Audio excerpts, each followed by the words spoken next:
Assalamualaikum warahmatullahi wabarakatuh. Selamat datang kembali di channel Kisah Warganet.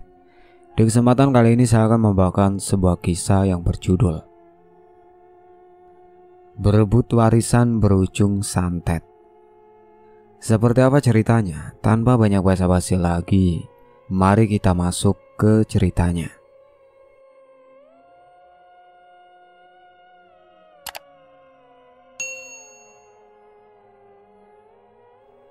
Ratna masih menggendong bayinya ketika suara gamelan dari panggung kecil di depan rumah mulai mereda. Kursi-kursi tamu sudah mulai kosong, hanya tersisa beberapa tetangga yang masih bercengkrama sambil menyesap teh hangat. Tirta berdiri di dekat pagar, menyalami tamu terakhir yang pamit pulang. "Semuanya lancar ya?" kata Bu Suwitri sambil menepuk bahu Ratna pelan. "Rezeki anakmu pasti besar, tamunya ramai." Ratna mengangguk. "Tapi makanannya masih banyak kan, Bu? Sepertinya kita pesan kebanyakan." "Gak apa-apa, nanti dibagi-bagi ke tetangga. Lebih baik lebih daripada kurang." Dari balik pintu dapur, dua karyawan rumah makan keluarga terlihat sibuk membungkus lauk dan nasi kotak. Di meja tamu beberapa nampan plastik sudah disusun untuk dibawa ke rumah-rumah tetangga. Ratna sempat ikut membantu, tapi langsung dilarang oleh Tirta. "Sudah, kamu istirahat, baru melahirkan," ujarnya tegas. Tirta memang begitu, pendiam, tegas, dan selalu tampak siap mengatasi apapun. Ia tak banyak bicara, tapi ketika berbicara, semua orang diam. Sejak menikah 3 tahun lalu, Tirta diberi kepercayaan penuh untuk mengelola rumah makan milik mertuanya, Pak Salwa. Dan sejak itu rumah makan yang awalnya hanya 1 cabang, kini sudah punya 4 tempat berbeda di kota sekitar. Banyak yang memuji Tirta, bilang dia menantu idaman. Ratna tahu, suaminya memang bekerja keras, bahkan kadang sampai tidur di dapur pusat usaha. Tapi Ratna tak pernah merasa kekurangan perhatian. Hidup mereka baik-baik saja, tidak sempurna, tapi cukup. Malam itu selepas semua tamu pulang dan suasana mulai sedikit sepi, Pak Salwa minta diantar ke dapur pusat rumah makan. Katanya ada yang ingin dicek. Tirta sempat menawarkan diri, tapi Pak Salwa menolak. "Bapak cuma mau lihat-lihat stok dan dapurnya. Tadi katanya ada selang bocor. Gak lama kok." "Jangan sendirian, Pak. Minta ditemanin Udin atau siapa gitu," kata Ratna sedikit cemas. "Tenang aja, ini masih sore. Dapur kan juga gak jauh." Pak Salwa pergi ditemani Udin, salah satu pekerja lama yang sangat dipercaya. Sekitar setengah jam kemudian, telepon rumah berdering. Ratna yang mengangkat. Dari seberang, suara Udin terdengar gemetar. Bu Ratna, Pak Salwa jatuh, Bu. Kayaknya pingsan. Saya sudah telepon ambulan. Ini lagi mau dibawa ke rumah sakit." Ratna langsung berdiri, tangannya gemetar. Tirta yang mendengar langsung mengambil kunci mobil dan berlari keluar. "Aku nyusul ke rumah sakit," katanya singkat. Ratna ingin ikut, tapi ibu mencegah. "Kamu jaga anakmu dulu, biar Tirta saja yang ke sana." Setengah jam berlalu, lalu 1 jam. Telepon berdering lagi. Tirta yang menelpon, suaranya pelan. Pelan sekali, tapi tegas. "Kamu dan ibu ke rumah sakit sekarang, cepat." Ratna tak banyak tanya. Ia langsung mengambil jaket dan menyusui sebentar bayinya sebelum dititipkan ke pembantu. Di mobil ibu terus berdoa, membaca istighfar dan ayat kursi berulang-ulang. Ketika sampai di rumah sakit, Ratna menemukan Tirta berdiri diam di depan ruang IGD. Udin duduk di kursi tunggu dengan muka pucat. Begitu melihat istri dan menantunya datang, Tirta hanya mengangguk dan membuka pintu. Pak Salwa terbaring di ranjang darurat, matanya terpejam. Selang infus masih menancap di tangan kanan. Tapi yang membuat Ratna dan ibunya tertegun adalah warna ujung jari Pak Salwa, biru keunguan, hampir seperti bekas luka lebam, tapi menyebar ke kuku dan tepi jari. "Ia pingsan begitu saja, Bu," kata dokter. Detaknya turun drastis. "Belum sempat ditangani banyak," ujar Udin pelan. Ratna menggenggam tangan ayahnya, masih hangat, tapi tubuhnya terlihat kejang pelan. "Pak, Bapak bisa dengar suara Ratna kan? Ini aku, Pak." Tak ada respon. Ibu sudah mulai menangis. Dokter keluar, menggeleng pelan. "Kami sudah berusaha, tapi jantungnya berhenti total saat perjalanan ke rumah sakit. Maafkan kami." Tangisan Bu Sawitri pecah. Ratna menahan air matanya dengan menggigit bibir. Tirta memeluknya pelan. Di sela isak tangis itu Tirta sempat berbisik. Jarinya aneh banget, kayak ada yang membeku dari dalam. Ratna tidak menjawab. Matanya tertuju pada semburat hitam yang ada di ujung jari kelingking ayahnya. Hitam pekat, tak seperti luka biasa. Malam itu menjadi malam paling sunyi di rumah mereka. Tubuh Pak Salwa dibawa pulang dan disemayamkan dengan cepat. Prosesi pemakaman disiapkan untuk keesokan harinya. Tapi sesuatu terasa tidak wajar, bukan hanya karena kepergian yang mendadak, tapi karena bayangan di benak Ratna yang tak kunjung hilang. Warna hitam di ujung jari ayahnya dan bisikan lirih yang terus berdengung di telinganya sejak tadi. "Kalau ini hanya sakit biasa, kenapa rasanya rumah ini mulai dingin sekali?" Ratna belum menemukan jawabannya. Tapi baru 3 hari setelah pemakaman ayahnya, rumah itu memang terasa lebih sempit. Bukan karena duka, tapi karena orang-orang baru yang tiba-tiba ikut tinggal. Bayu, kakaknya yang tinggal di luar kota, akhirnya datang bersama istri dan 2 sepupu istrinya. Katanya, mereka sempat kecelakaan ringan saat dalam perjalanan ke desa. Itu alasan mereka telat datang. Begitu turun dari mobil sewaan, Bayu langsung memeluk ibu. Ardina hanya tersenyum tipis. 2 perempuan muda yang menyusul di belakangnya bahkan tidak menyapa siapapun. Salah satunya mengunyah permen karet sambil menyeret koper, seperti bukan sedang datang ke rumah duka. "Maaf, kami baru bisa kesini sekarang," ucap Bayu sambil menunduk. Ibu mengangguk dan menangis lagi. "Gak apa-apa, yang penting kamu sampai. Rumah ini kosong tanpa kalian." Ratna memperhatikan gelagat itu. Ibunya yang biasanya galak terhadap tamu yang menginap sembarangan, sekarang malah menyuruh mereka semua tinggal di kamar lantai atas. Bahkan mengantar Ardina ke kamar tamu. Hari pertama mereka tinggal belum terjadi apa-apa, tapi mulai malam kedua, satu persatu hal-hal kecil membuat Ratna merasa rumah itu mulai berubah. 2 sepupu Ardina sering keluar masuk kamar Ratna tanpa mengetuk. Pernah suatu sore saat Ratna keluar kamar hendak menyusui bayinya, ia mendapati lemari pakaiannya sudah terbuka. Salah satu dari mereka sedang memilih-milih baju. "Kamu ngapain?" tanya Ratna pelan tapi tegas. "Mau pinjem dastermu yang pink itu, yang bolanya gede-gede, boleh ya?" Tanpa menunggu jawaban, perempuan itu langsung mengambil baju dan berlalu ke kamar mandi. Ratna tidak sempat menahan, hanya bisa berdiri mematung. Beberapa hari kemudian gincu miliknya juga raib. Ratna melaporkan semua ke Bayu. "Tolong tegur istrimu, Kak. Sepupunya itu sudah terlalu." Bayu cuma mengangkat bahu. "Sudah, sabar aja dulu. Mungkin mereka belum terbiasa tinggal di rumah orang." Ratna merasa tidak didengar. Ia lalu berbicara ke suaminya. Tirta mendengarkan, lalu menjawab, "Kalau memang bikin kamu gak nyaman, ya kamu bilang sendiri ke mereka. Tapi jangan marah, nanti kamu dikira terlalu sensitif." Ratna diam. Malam itu, ia mengunci pintu kamarnya. Untuk pertama kalinya sejak menikah, ia merasa tidak aman tinggal di rumah sendiri. Esok harinya sekitar jam 10 pagi, Ratna sedang mencuci botol susu di dapur. Anaknya ditinggal di ruang tengah bersama Ardina yang katanya ingin membantu menggendong sebentar.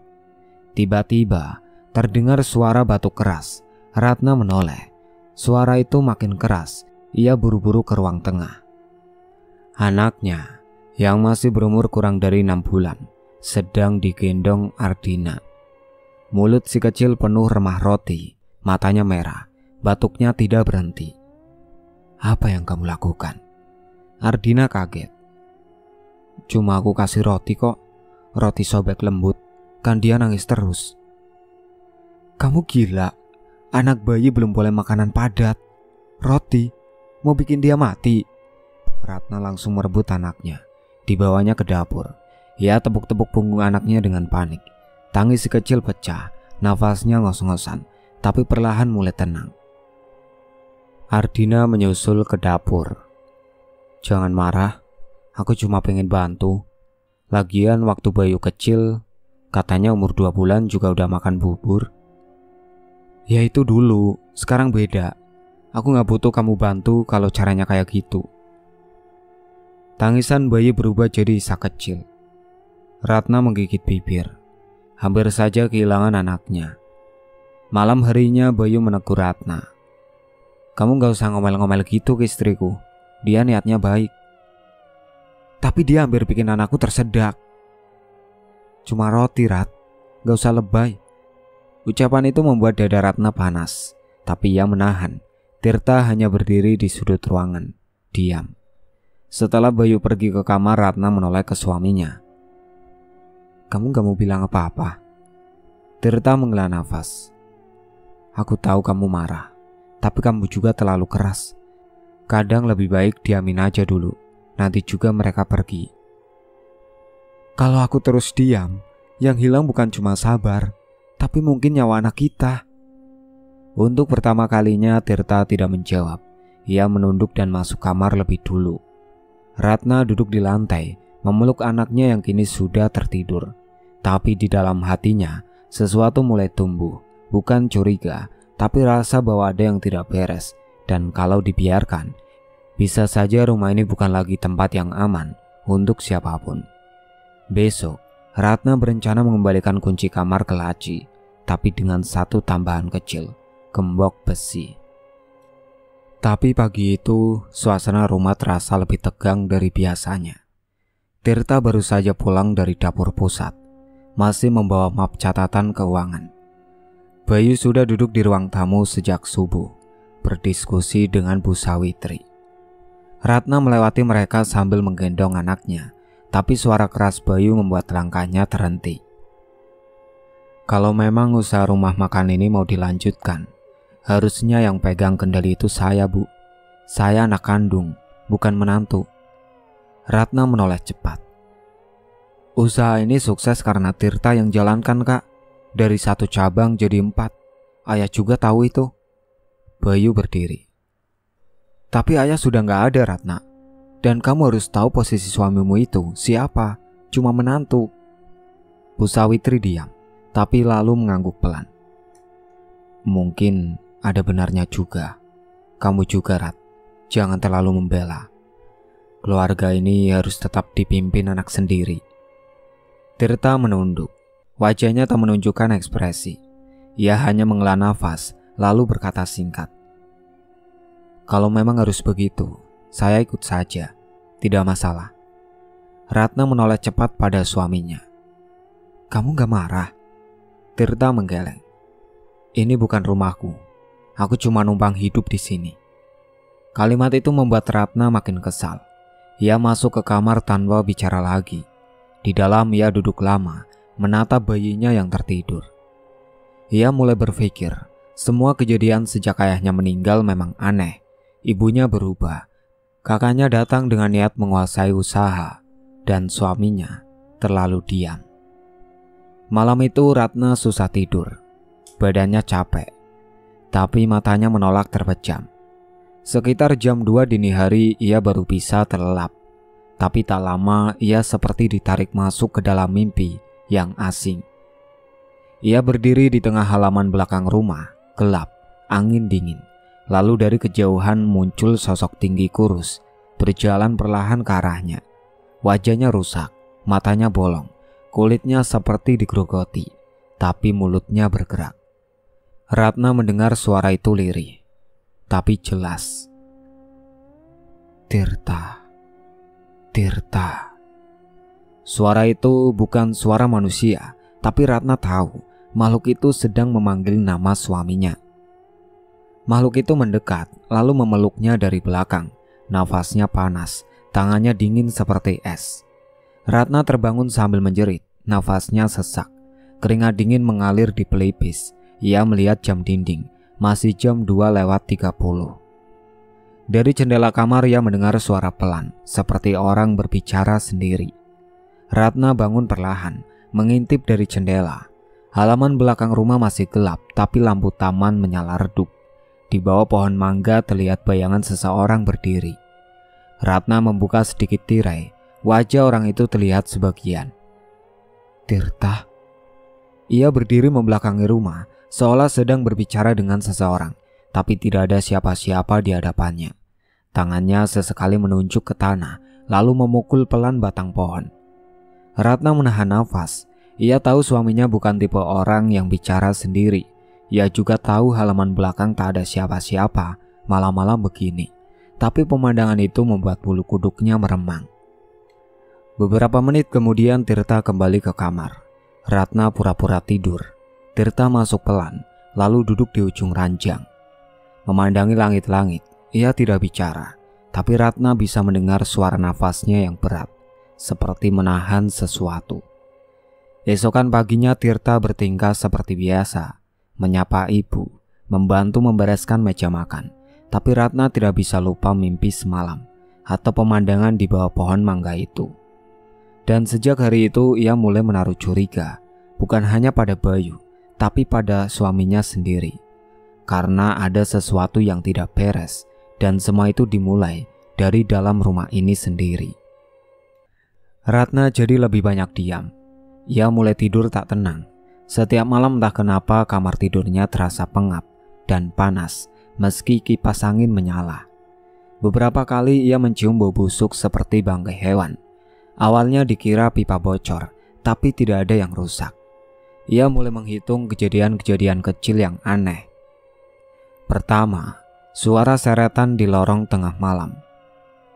Seperti ada orang menggeret benda berat, tapi saat dilihat lorong kosong. Kedua, ada noda hitam di spray tempat tidurnya, seperti bekas tanah basah, padahal tak ada yang masuk ke kamar. Ketiga, bayi mereka menangis lebih sering, dan tiap menangis, matanya seolah menatap sudut langit-langit yang kosong. Tirta hanya mengangguk datar tiap kali Ratna menceritakan itu. Mungkin kamu terlalu capek, Dik, jangan terlalu dipikirin. Tapi Ratna tahu, ini bukan soal lelah. Malam ketiga sejak mimpi buruk itu, Ratna duduk sendiri di lantai kamar sambil menidurkan bayinya. Udara kamar terasa aneh, seperti ada yang mengintip dari balik lemari, tapi saat dilihat tidak ada siapa-siapa. Lampu kamar redup, hanya satu bolam kecil menyala di sudut ruangan. Tiba-tiba, Ratna merasakan sesuatu merayap pelan di bahu kanannya. Awalnya dikira rambut, tapi makin lama terasa berat. Ia pelan-pelan menoleh, jantungnya langsung berdetak kencang. Seekor kalajengking hitam besar menempel di bahunya. Diam, tapi ekornya terangkat. Ratna menjerit. Ia menepis makhluk itu sekuat tenaga. Kalajengking itu mental ke dinding dan menghilang entah kemana. Tirta datang tergopoh-gopoh. Kamu kenapa? Kalajengking di bahuku. Tadi ada di bahuku. Tirta menyalakan lampu. Mereka mencari ke seluruh penjuru kamar, tapi tidak menemukan apa-apa. Kamu yakin bukan mimpi? Ratna menatap Tirta tajam. Aku sadar, Tir. Aku gak ngelindur. Tapi Tirta tetap tidak menunjukkan rasa khawatir. Ia malah menarik Ratna ke kasur, menyuruhnya untuk tidur. Kamu udah terlalu tegang, istirahat aja. Besok paginya Ratna tidak ikut sarapan. Ia menyusui bayinya sambil mengunci pintu kamar. Suara tertawa Ardina dan dua sepupunya terdengar dari ruang tengah. Bayi ikut bergabung, seperti tak ada apa-apa. Ibu juga semakin aneh. Setiap ucapan Bayu langsung dituruti, bahkan soal rencana mengubah nama pemilik rekening usaha. Ratna hanya mendengar dari selintas percakapan lewat telepon. Hari itu tubuh Ratna panas dingin, tapi bukan karena sakit. Ia tahu dirinya seperti akan meledak. Sore hari, saat menggendong bayinya, pandangan Ratna tiba-tiba berkunang. Ia merasa pusing, lalu semuanya gelap. Ketika tersadar, Tirta sedang mengguncang-guncang tubuhnya. Di sampingnya Bayu berdiri dengan raut tegang. Ibu menangis kecil. "Kamu kenapa tadi nyebut-nyebut nama Ardina?" tanya Tirta pelan. "Apa?" Ratna masih lemas. "Kamu tadi kayak orang kesurupan. Kamu teriak-teriak, bilang dia yang suruh aku. Dia yang tanamkan semua. Ardina, Ardina." Ratna memejamkan mata. "Berarti aku tadi kerasukan?" "Gak usah dipikirin, mungkin cuma pengaruh lelah." Tapi Ratna tahu ini bukan lelah. Ia mulai mencurigai sesuatu yang lebih besar. Dan yang paling ia takuti adalah kenyataan kalau suaminya menyembunyikan sesuatu. Sejak malam itu Ratna tak pernah lagi ikut makan malam bersama.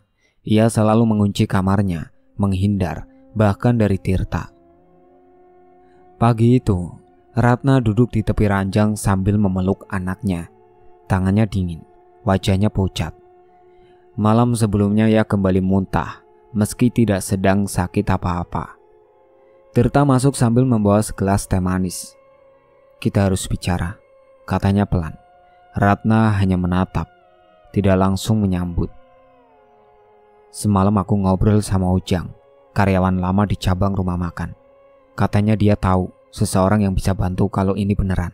Ada yang gak beres." Ratna tidak menjawab, tapi pandangannya berubah. Ada harapan kecil di matanya. 3 jam kemudian mereka sudah di jalan menuju desa terpencil di pinggir hutan, tempat yang disebut Ujang sebagai rumah orang pintar yang masih sakti. Jalanan sempit, di kiri kanan hanya kebun karet. Semakin jauh sinyal hilang total. Ratna menggenggam tangannya sendiri. "Namanya Mbah Damar," kata Tirta sambil menyetir. Dulu pernah bantu teman Ujang yang anaknya diganggu makhluk halus. Akhirnya mereka tiba di sebuah rumah kayu sederhana. Di halamannya ada kursi bambu dan 1 kandang ayam di pojok. Seorang lelaki tua sedang duduk menunggu mereka, seolah sudah tahu akan ada tamu datang. "Tunggu di sini dulu, nanti saya bacakan airnya." Mbah Damar masuk ke dalam. Tirta dan Ratna duduk saling diam. Tak sampai 5 menit Mbah Damar keluar lagi sambil membawa 1 baskom berisi air bening. "Ini air yang sudah dibacakan. Cuci wajah pakai ini, tapi jangan ditumpahkan ke tanah. Sisanya nanti diminum." Ratna melirik Tirta, lalu mencelupkan kedua tangannya dan membasuh wajah.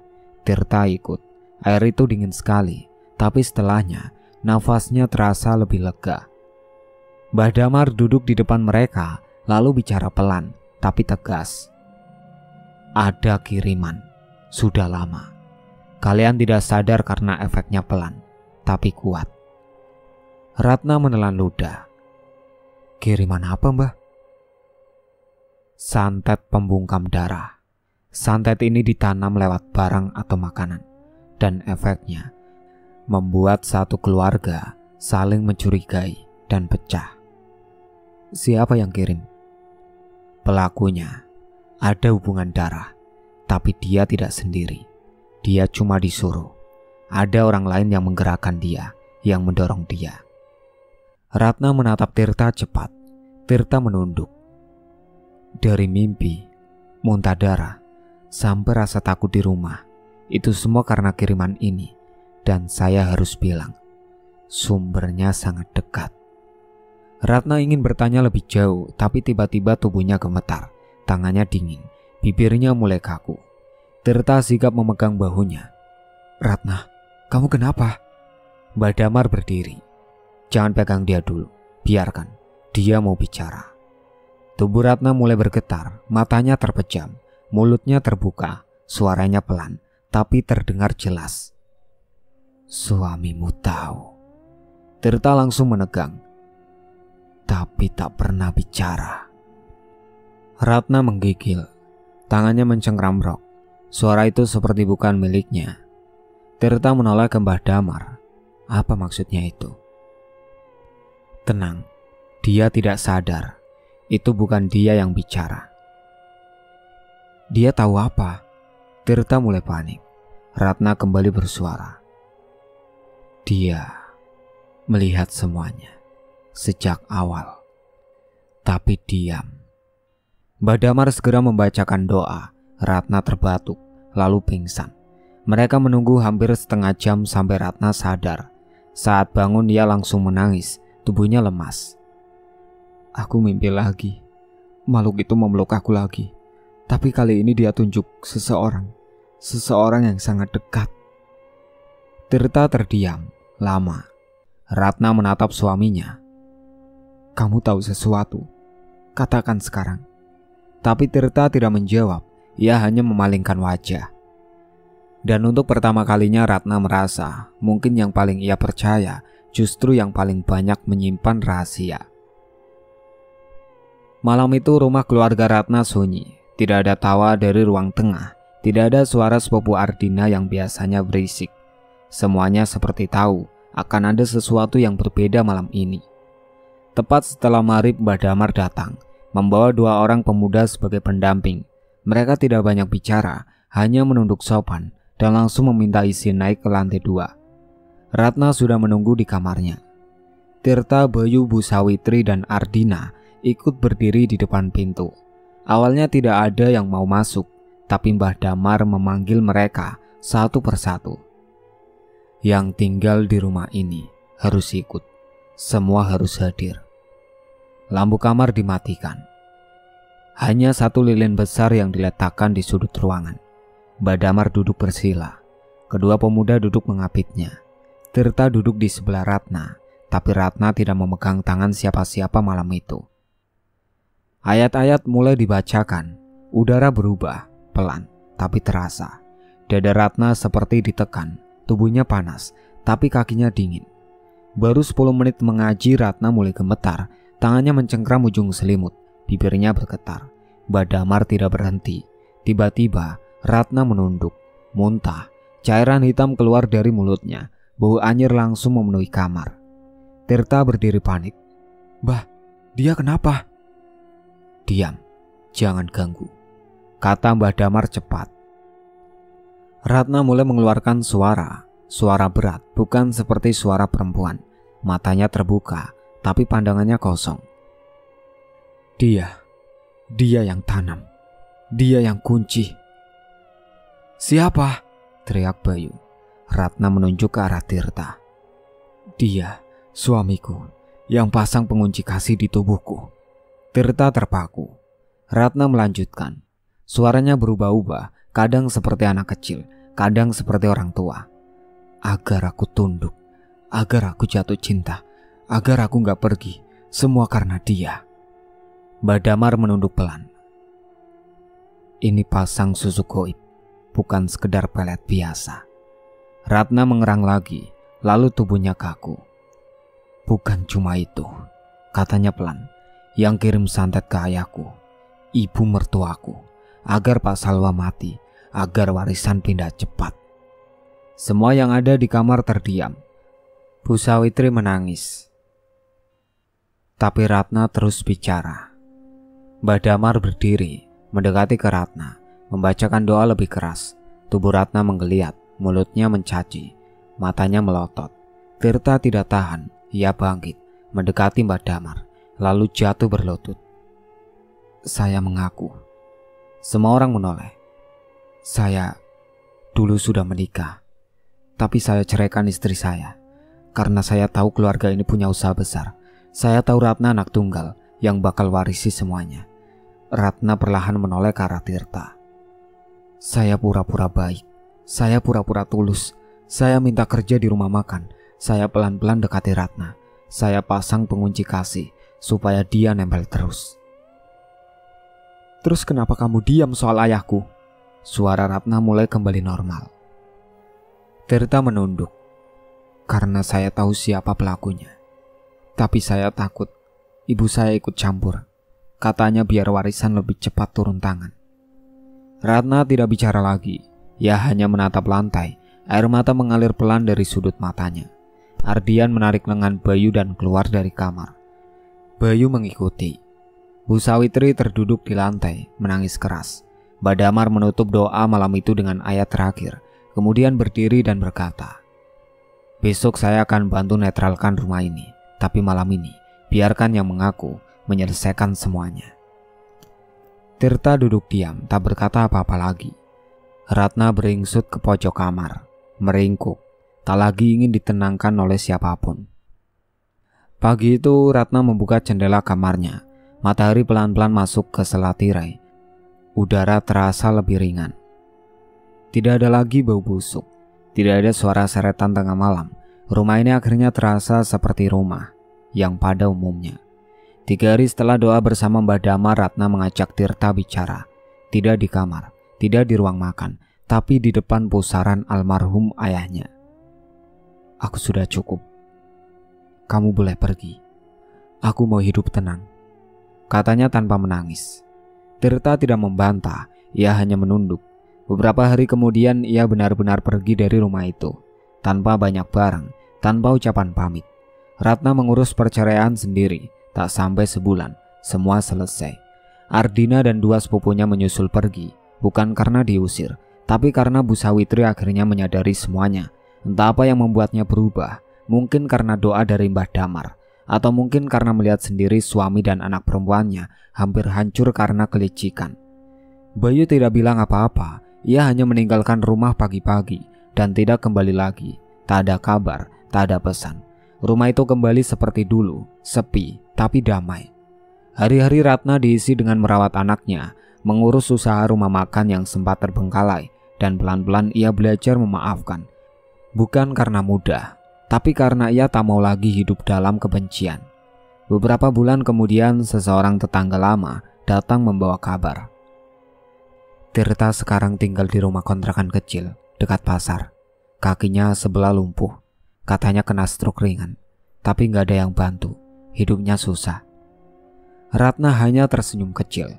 Tidak ada amarah di wajahnya, tidak ada rasa puas, hanya tenang. Ia menatap anaknya yang sedang belajar berjalan di ruang tengah, lalu kembali menyuapinya bubur. Tidak ada lagi suara dari masa lalu. Tidak ada lagi dendam yang perlu diurus. Dan tidak ada lagi orang yang perlu diyakinkan tentang siapa yang benar atau yang salah. Karena rumah ini akhirnya utuh kembali. Warisan bukan untuk mereka yang paling banyak menuntut, tapi untuk mereka yang paling kuat bertahan dari pengkhianatan. Itulah akhir ceritanya. Sekian dari saya. Wassalamualaikum warahmatullahi wabarakatuh.